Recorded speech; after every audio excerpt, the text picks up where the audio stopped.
Well, as you know, rape allegations against Bill Cosby resurfaced this past week after the comedian's Twitter campaign backfired.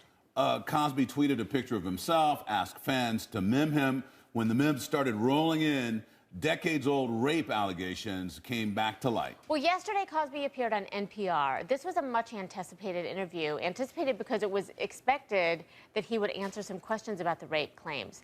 Here's how that interview went.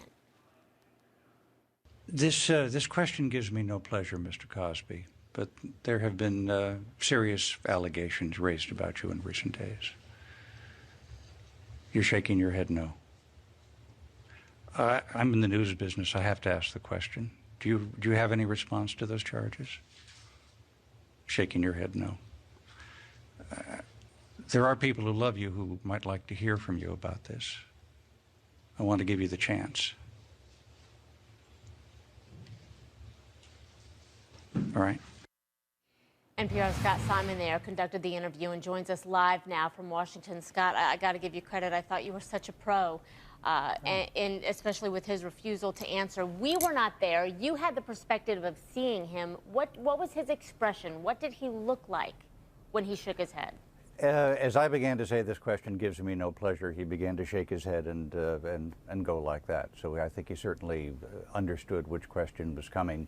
He was, you know, he gave what I would refer to as that delightful, impish kind of little Cosby smile at first, and then was silent, didn't answer the question. Did anybody before the interview give you an indication he wasn't going to answer any questions along those lines? And two, there are supposedly non-disclosure agreements around some of these controversial activities he was engaged in. Anybody give you a suggestion that he couldn't talk because he had a gag order on him?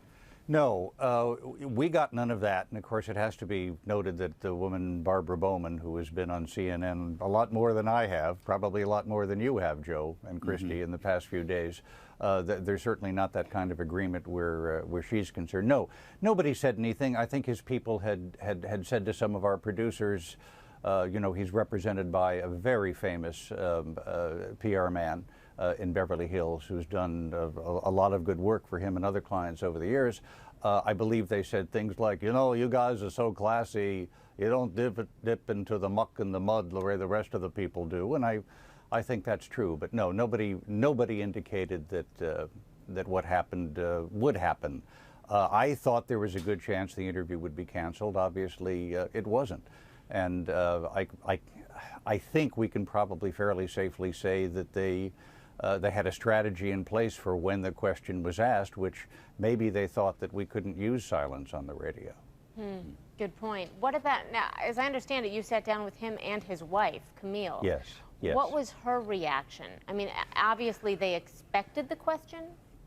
You know, she is, as you may know, she is very gracious and very warm, and we spoke, you know, mostly about this extraordinary art collection of which they've lent 62 pieces to the to the Smithsonian. When they had contacted us weeks ago exploring the possibility of an interview, it was because this joint exhibit is opening at the Smithsonian, and she's just a delight. I have to tell you, when I asked that question of Mr. Cosby, I wanted to pointedly make it of Mr. Cosby and not Mr. and Mrs. Cosby, and therefore I pointedly looked at him. I did not look at Mrs. Cosby.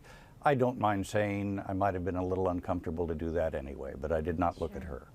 Did Bill Cosby say anything after the interview? You know, the million-dollar question out there is, it's pretty simple to deny an allegation if it's not true. Why didn't he just say, I didn't do it? I don't know. I almost said you'll have to ask Mr. Cosby why he didn't say it, but I think we've established that might not be possible.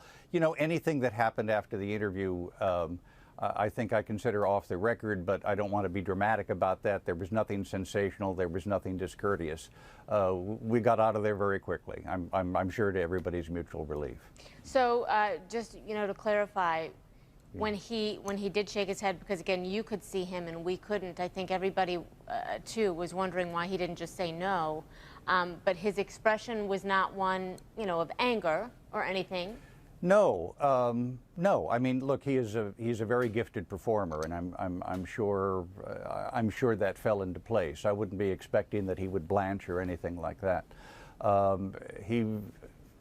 he knows how to perform, and there was nothing remotely hostile or snarling in his expression. Sure. Well, Scott Simon, you obviously always have been so adroit at what you do, and you really you shined in this particular very uncomfortable moment with a lot of grace yourself. So thank you for taking the time to be with us. Thank you. Good to be here.